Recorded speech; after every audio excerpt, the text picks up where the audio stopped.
In this video, we're going to talk about how much photographers make, the different kinds of photographers from a low, middle, and high. So who makes the most amount of money in photography? And then what is that range on average? Is it landscape and real estate? Is it paparazzi and portraits?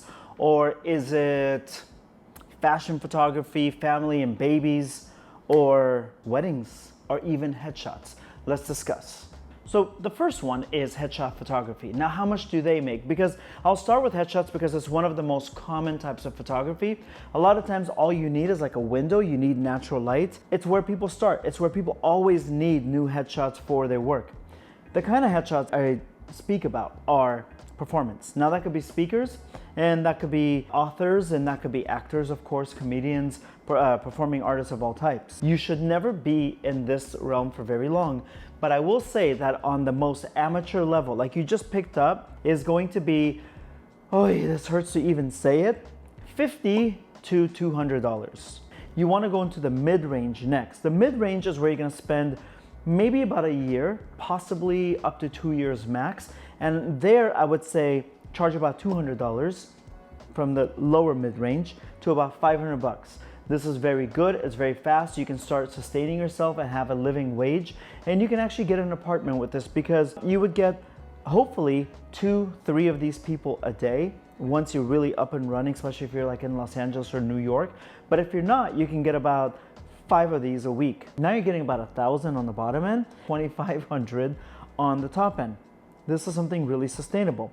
But what about the headshot photographers who I would say are a little bit more experienced, 2 years plus? Those people I would say should start at 500 to 1,500 on that range. 1,500 is really good money. This is where you start making your name as a headshot photographer. And it's difficult to go from here to fashion because headshot and fashion are not the same. Headshot and weddings aren't exactly the same. If you decide you want to live in the headshot world, you could make that much. And then of course, if you have the celebrity types, you are doing somebody for political campaigns, like big CEOs, like recording artists, those type of things, then I would say you can go anywhere from 1,500 to 4,500, but why not even go higher if you want? See, the people aren't just paying for you and your camera. The people are paying for you, your camera, your experience, the way you direct, the way you can protect them, keep their anonymity, all that. But let's go next into the next type of photography. Okay, so I am looking for wedding photographers because they are, I think, such hard work. There it is, my friend's wedding album. Let's talk about these. I know, please. Can I please use 1 or 2 photos of you from Nasreen's wedding? It won't be that clear. I just want your permission. Okay, fine, but it better not be embarrassing. Emily, it's your pictures. Of course it's gonna be embarrassing. Please. Oh my gosh. Okay, fine. Thank you, you're my friend. Talk to you later. Bye. Okay, bye. Even though these are not professional wedding photos, they're still from like my point and shoot camera. And I mean, come on, Emily. She's a star. And these pictures every single year, as we grow older, as life changes, these pictures mean the world to me. They're some of my favorite pictures ever in the world. But how much should a wedding photographer charge? Because if these point and shoot camera images, they mean so much to me, what do professional photos value do they have? At the most amateur level, a wedding photographer should make about 500 at the lowest, and you should only be there for like a couple weeks or a month maximum, to about 1,500. Those are the wedding photographers that, listen, they're not gonna offer you a lot. They might just give you the raw photos, which kills me, but they might do that. And I would say that a wedding photographer should make that much minimum. And then they need to immediately get out of there and go into, I would say, something called the mid-range. The mid-range of wedding photography should be about 1,500 minimum to about 5,500. And you'll probably live there for a couple of years and you'll get a lot of experience and photograph a lot of different venues and different types of couples and backgrounds, etc. Then we move you up to the experience level. The experience level is something that maybe not every photographer reaches, but I hope that you aspire to reach that. By the way, you want to know how to raise your prices? My step pricing course is linked down below. It's hands down probably the best pricing course for photographers. I did it myself. I made sure that it took me a long time to make this course, and it's down below. I think it's gonna change your life. No joke, it's gonna change your business, how much money you make, and that's gonna change your life. I stand by that because that's exactly the same method that I use in every aspect of my career. It still works, and it's not just a pricing guide, it's like cheat sheets and worksheets and templates and what to say if, and if they say that, you should say this. It's literally the best investment that you can make in your business. But let's go to the experienced ones. The experienced ones should be about $5,500 to $10,000. You think that's a lot of money? For a lot of people, they're spending $10,000 on an open bar. The open bar creates a lot of amazing memories, like Emily gave us here. $10,000 to have memories forever, it's priceless. And these again are just point and shoot, but to have like just beautiful albums and everything, that's where you want to live. Now the celebrity rankings, there's a handful that their destination, their celebrity, they work with a certain kind of clientele. Again, Step Course is going to kind of help you get into that part of it. I would say starting at $10,000, that goes into that super specialized celebrity realm. And I would also say that it can go up to $30,000, but why not more? I'm just giving like an average. There are over 1,000 billionaires in America, over 1,000 of them. And they have multi-millionaire friends. If your work is there, you should be charging that much. And again, why not more? Do you doubt that? $50,000 for a wedding? There are a lot of incredible photographers and there's a lot of incredible clients that are willing to pay that budget. And they want you to grow with them and they want you to do their family photos, which is the next type of photographer. Let me go put this album away. Family and baby photography. At the most amateur end, I would say you would start between $100 and $300. You don't want to stay there for very long because families have a very strong tie, obviously, to one another, their neighbors, their communities. So what will happen is that they're going to tell everybody that they know, and then they'll tell the people that they know that you are that really low-end, amateur, inexperienced, cheap, affordable, discount, couponed photographer. That's going to be your salespeople and your sales pitch forever out there. So if you have to stay there for a little bit, I would say stay between that $100 and $300, but immediately get out of there as fast as you can and go to the $300 to $700. And I would say that this is more of a intermediate type of photographer. You're gonna offer some cool album options, you're gonna offer some prints, you're gonna do just mid-range, good quality work. And as your family start doing better, you're gonna start doing better. You could live here and you could do fine if you're always booking. I, of course, would urge you to go to the next level, which is the experienced. When you go to that experienced level, I would say you could stay between the $700 to $1,500 range. Everything is expensive now. So why wouldn't they take your beautiful photography and pay up to $1,500 for it? Now what happens is the clients want to experience a special level of treatment, like that excellence, that really pro level, celebrity, just really high-end level. How do they do that? How do you distinguish? How do you identify what is at that level? Well, have you ever looked at someone who charges $10,000 for a photo shoot and you're like scratching your head, like, I can't figure it out. My work is just as good as theirs. Your work may be as good. Your work may even be better, but their marketing far surpasses yours. And so you want to make sure that you identify the value of your work, because then your clients see the value and then they want to pay the value. So what happens is in the luxury market, I have a lot of luxury clients and they're incredible humans, but they don't want what is ordinary, what is attainable by the masses. And what is attainable by the masses generally is cheaper. So you want to make sure that you leave that neighborhood and you go to something that is $1,500, $4,000, even a little bit more than that per photo shoot. It's still going to be a little bit of money. It's still going to be expensive, but they're going to want to pay for it because it's exclusive. It's something that is to a certain level. And if you don't charge that much, now you got to really pay attention to this one.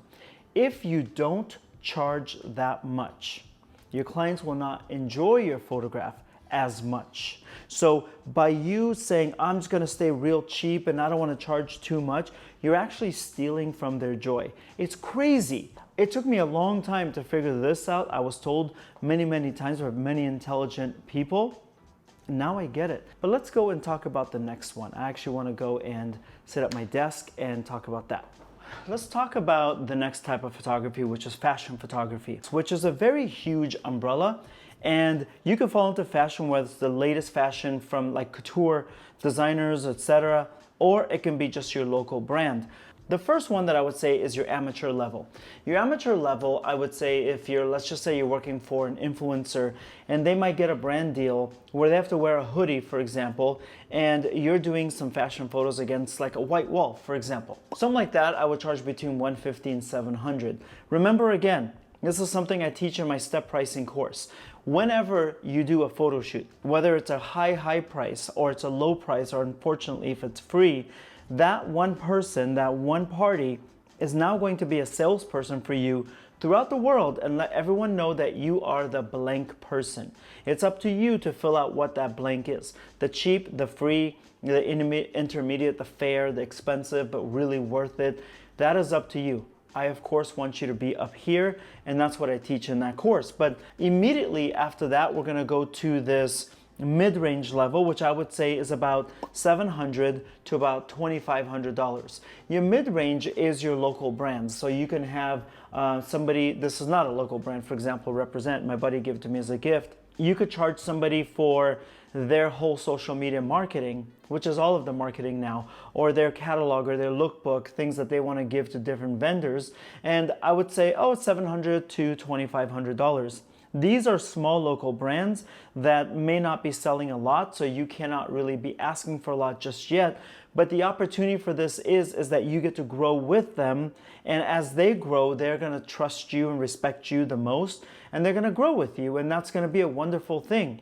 But when you want to get to the high-end levels, like the experience levels, I'd say that is between $2,500 to $8,000. In my opinion, the experience levels are you're working for a brand that might just be at a very successful website, or they're just making it to stores, and you might think, but that's not that much money, $2,500. Yeah, I know, but you're just at the bench warmer level of the fashion photography world, and then I want you to bring yourself up to maybe like 8. Could you reach 9, maybe 10,000 in that and still be considered an experienced photographer? Absolutely, this is a general idea. Now, what about the bigwigs? What about the really high-end photographers that are like the celebrities, the super pro ones? You should be charging minimum $8,000 to $35,000. This is really where you can practice rights and usage and clearances. I had my photo studio actually that people rented out for lookbooks. I got to see and talk to photographers how much they're charging. They're like, yeah, I'm making about $7,000 to $8,000 a day, but it's a 3-day shoot. Do the math, it adds up, it's worth it. There are a lot of people who sell hundreds of thousands of dollars on their website. Let's just say this is for a local brand, okay? They're gonna sell hundreds of thousands of dollars. So yeah, it's worth paying you 20 grand as a photographer to make sure that they get beautiful, consistent images every single time. This may not be worth everyone's taste level or everyone's style, but it is for some people and they're going to love it, and you got to just stick to your format. When you do this, you just become very much in demand. So just know that that's how much you should be charging. So far, who is making the most amount of money? It's kind of like a toss-up between fashion photography and wedding photography. I think the fashion in the long run wins. You make a lot more money there, but keep in mind too that those jobs are not as plentiful.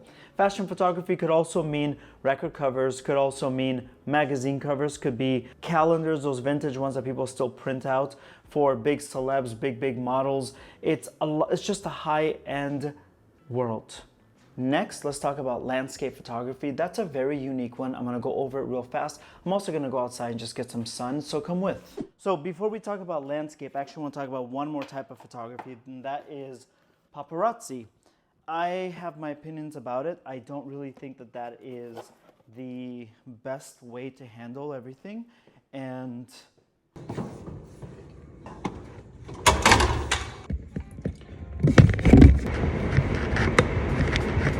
I just think that photography should add to people's life, not take away and not cause harm.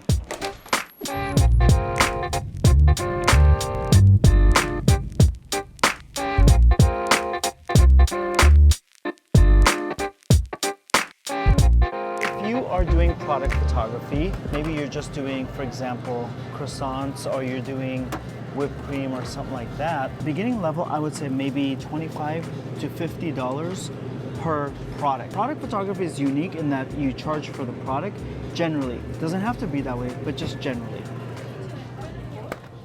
I would say mid-range. If you're like doing a bigger brand product photography, I would say 50 to 200 per, and I would have a minimum of, let's say, minimum of 10 products or minimum of 25 products. Product photography is crazy in that once you get big in that market, then people keep referring you because it is kind of difficult. Product photographers tend to be more shy in my experience. Yeah, oh, I do have this one and I do not recommend it.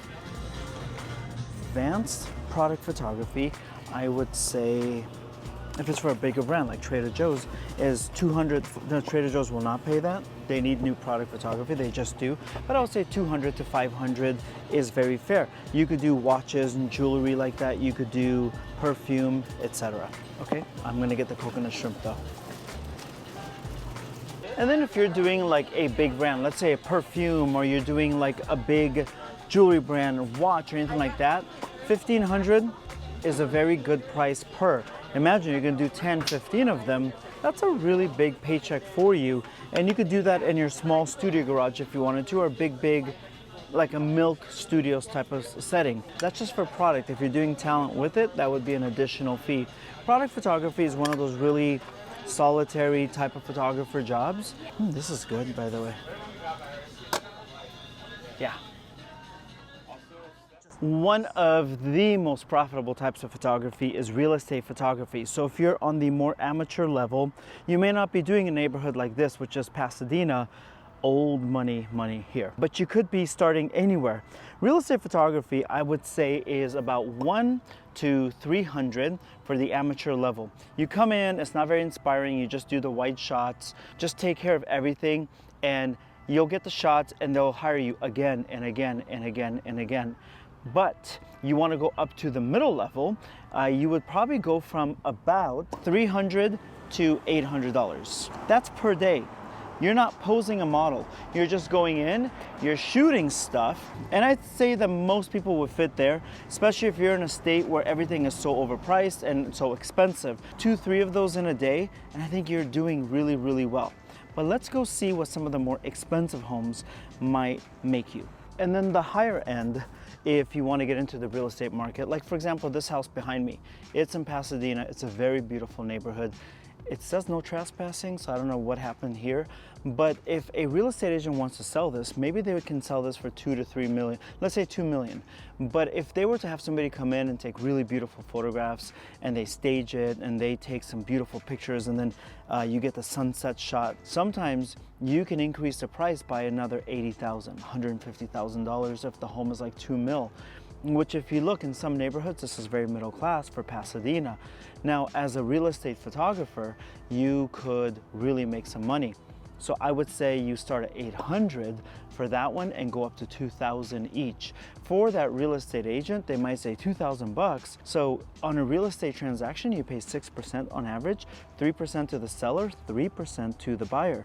30,000 bucks, if my math is correct. So now when you think about this, okay, well, 30,000 bucks to possibly sell this home. Just by paying a photographer a little bit extra, maybe you pay them 1,800 bucks, maybe you pay them 1,200 bucks or something like that. It's absolutely worth it if you can make this look really gorgeous. What also happens too is that when you are selling something in a gorgeous neighborhood like this, the neighbors will watch you perform. Can you move this home? Can you get a really good fair value for it? Because if you can charge a lot for that home and you can sell it at a good price, then that means the value of their homes have gone up also. That means they are watching you perform. They've all gotten your card and your number, etc. And that just makes you look like a complete star. This is going to sell with the right photos, especially when it's somewhat been condemned or it says trespassing forbidden. I think that's what I'm doing right now. So let's go into the next one. Landscape photographer make. This is the only one that's going to be different. It's not going to be prices that I'm mentioning. It's more about a system. The first way that I want to talk to you about is leasing photos or renting photos. So one great way that you can make a lot of money, and I'll give you like a rough idea of how much, is homes that are for sale. In Southern California, I'm in Los Angeles right now, your average 3-bedroom home in just an okay neighborhood is $850,000 potentially. In a good neighborhood, it starts at $1 million. 3% of them is 30,000 bucks. That's like a lot of money that they can make, and all they got to do is stage their home to sell that home at a much higher price. For example, let's say that home is for sale for $950,000. They could probably stage it, put beautiful lighting, beautiful art, your work, and it's worth leasing or renting your photographs framed beautifully to match the theme of that home, and that could be $300, $400, $500. Then you get that back once they sell the home, you put it back in your archives, and then you go and you lease to the next agent, to the next agent. This could be a full functioning business, but what about if you actually want to sell prints and you want them to keep it? Well, selling prints is a whole different game. First thing is you got to have it at least 16 by 20. You don't want to lease it, maybe they want to buy it. The reason why I say mid-size, it really wasn't properly titled, should be minimum size. 16 by 20, remember that, 16 by 20, it's right here.